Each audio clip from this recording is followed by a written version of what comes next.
Good evening, boys and girls. So I'm going to do a little bit more reading today, but I'll send this to you tomorrow. So I'm going to read some more chapters of Charlotte's Web. So when we left off, we were on chapter 3. Oops, I earmarked, that's what we call that, the page.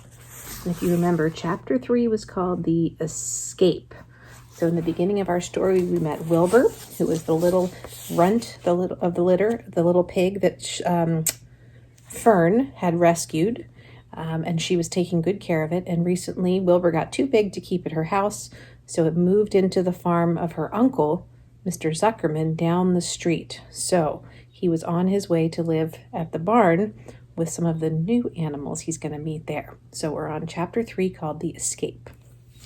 The barn was very large. It was very old. It smelled of hay, and it smelled of manure. It smelled of the perspiration of tired horses and the wonderful sweet breath of patient cows. It often had a sort of peaceful smell, as though nothing bad could happen ever again in the world. It smelled of grain and of harness dressing and of axle grease and rubber boots and new rope. And whenever the cat was given a fish head to eat, the barn would smell like fish. But mostly it smelled like hay, for there was always hay in the great loft up overhead. And there was always hay being pitched down to the cows and the horses and the sheep. The barn was pleasantly warm in the winter, when the animals spent most of their time indoors, and it was pleasantly cool in the summer, when the big doors stood wide open in the breeze. The barn had stalls on the main floor for the work horses, tie-ups on the main floor for the cows, a sheepfold down below for the sheep, and a pig pen down below for Wilbur.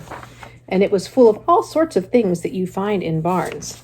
Ladders, pitchforks, wrenches, lawnmowers, snow shovels, axe handles, milk pails, water buckets, empty grain sacks, and rusty rat traps.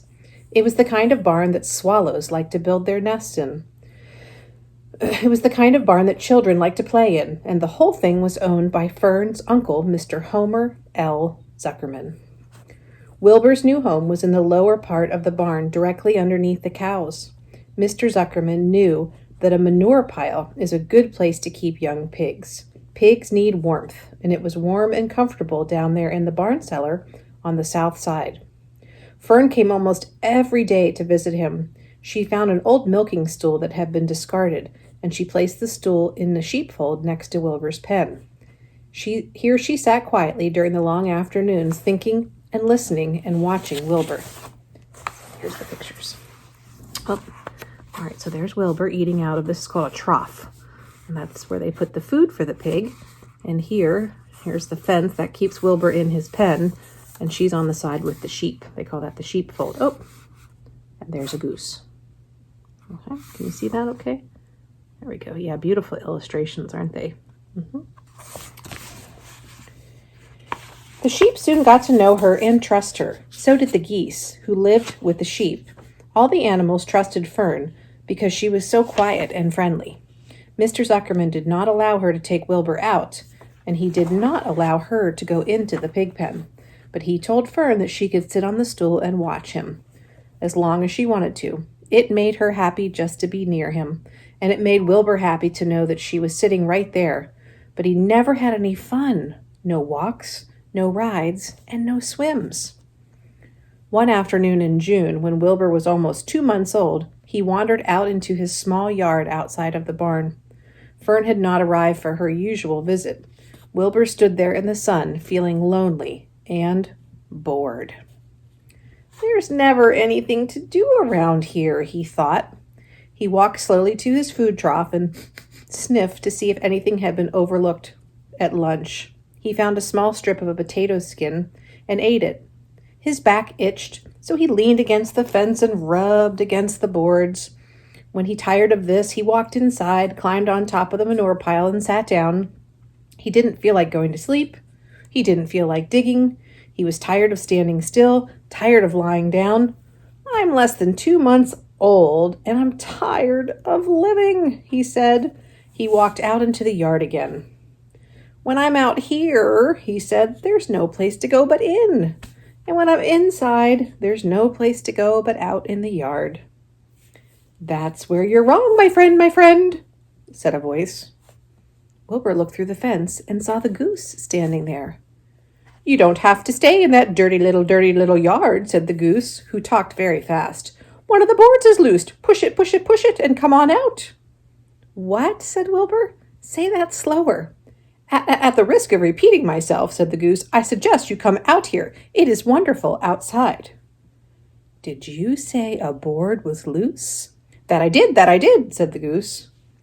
Wilbur walked up to the fence and saw the goose was right. One board was loose.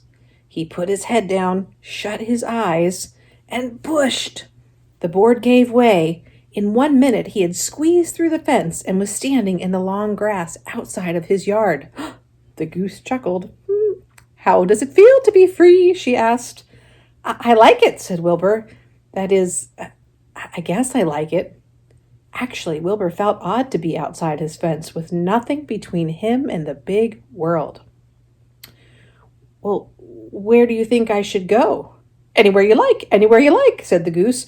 Go down through the orchard, root up the sod, go down in the garden, dig up the radishes, root up everything, eat grass, look for corn, look for oats, run, skip and dance, jump and prance, go down to the orchard and stroll in the woods. The world is a wonderful place when you're young.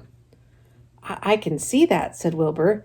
He gave a jump in the air, twirled and ran a few steps, stopped, looked around and sniffed all the smells of the afternoon, and then set off walking down to the orchard. Pausing in the shade of the apple tree, he put his strong snout into the ground and began pushing and digging and rooting. He felt so happy. He had plowed up quite a piece of ground before anyone noticed him. Mrs. Zuckerman was the first to see him. She saw him from the kitchen window and immediately shouted for the men. Homer, she cried. Pigs out! Lurvy, pigs out! Homer, pigs out! He's down there under the apple tree. Now the trouble starts, thought Wilbur. Now I'm going to get it. The goose heard the racket, and she too started to holler. Run downhill, make for the woods, she shouted to Wilbur. They'll never catch you in the woods. The cocker spaniel heard the commotion, and he ran out from the barn to join the chase. Mr. Zuckerman heard, and he came out of the machine shed, where he was mending a tool. Lurvy, the hired man, heard the noise, and he came up from the asparagus patch, where he was pulling weeds. Everybody walked towards Wilbur, and Wilbur didn't know what to do. The woods seemed a long way off, and anyway, he had never been down in the woods and wasn't sure he was going to like it. Get behind him, Lurvy, said Mr. Zuckerman. Drive him toward the barn, and take it easy. Don't rush him. I'll go get a bucket of slops. The news of Wilbur's escape spread rapidly among the animals in this place. Whenever any creature broke loose on the farm, the event was of great interest to the others. The goose shouted to the nearest cow that Wilbur was free, and soon all the cows knew. And then one of the cows told the sheep, and soon all the sheep knew. The lambs learned it from their mothers. The horses in the barn pricked up their ears when they heard the goose hollering, and soon the horses had caught on to what was happening. Wilbur's out, they said. Every animal stirred and lifted their heads to become excited to know that one of their friends got free and was no longer penned up. Wilbur didn't know what to do or which way to run. It seemed everybody was after him. Oh, if this is what it's like to be free, he thought, I believe I'd rather be penned up in my yard. The cocker spaniel was sneaking up on him from one side. Lurvy was coming from the other side. Mrs. Zuckerman stood ready to head him off if he started to go for the garden. And now Mr. Zuckerman was coming down the hill carrying a pail. This is really awful, thought Wilbur. Why doesn't Fern come? And he began to cry. Oh, here he is. Okay, so here's Mr. Zuckerman with a pail of slops. That's what they call all the leftover food scraps they give a pig. There's Mrs. Zuckerman. All right, so here's Lurvy. He's the man who helps out on the farm. Here's the cocker spaniel. Whoop, there's Wilbur and the goose and the sheep and the horses. There's a whole crowd there watching all this commotion. Poor Wilbur. The goose took command and began to give orders. Don't just stand there, Wilbur. Dodge about, she cried. Skip around, run towards me, slip in and out, twist and turn, make for the woods. The dog sprang for Wilbur's hind leg. Wilbur jumped and ran. Lurvy reached out and grabbed. Mrs. Zuckerman screamed at Lurvy. The goose cheered for Wilbur. Wilbur dodged between Lurvy's legs. Lurvy missed, and Wilbur grabbed the Cocker Spaniel instead. Nicely done, said the goose. Do it again, do it again. Run downhill, said the cows. Run toward me, said the gander. Run uphill, cried the sheep. Twist and turn, honked the goose. Jump and dance, said the rooster. Look out for Lurvy, called the cows. Look out for Zuckerman, yelled the gander. Watch out for the dog, cried the sheep. Listen to me, screamed the goose. Poor Wilbur was dazed and frightened by all this hullabaloo. He didn't like being the center of all this fuss. He tried to follow the instructions his friends were giving him, but he couldn't run downhill and uphill at the same time. And he couldn't twist and turn when he was jumping and dancing. He was crying so hard he could barely see what was happening. After all, he was a very young pig. Not much more than a baby, really. He wished Fern were there to take him in her arms and comfort him. When he looked up and saw Mr. Zuckerman standing quite close, holding a pail of slops, he felt relieved. He lifted his nose and sniffed the air. Oh, it smelled delicious. Warm milk and potato skins and wheat middlings and cornflakes and a popover left from the Zuckerman's breakfast. Come, pig, said Mr. Zuckerman, tapping the pail. Come, pig. Wilbur took one step toward the pail. No, said the goose. It's the old pail trick. Don't fall for it. He's trying to lure you back into captivity. He's appealing to your stomach. Wilbur didn't care. The food smelled so good. He took another step toward the pail. Pig, pig, said Mr. Zuckerman in a very kind voice, and began walking slowly toward the barn, looking all about him innocently, as if he didn't know that little white pig was following him.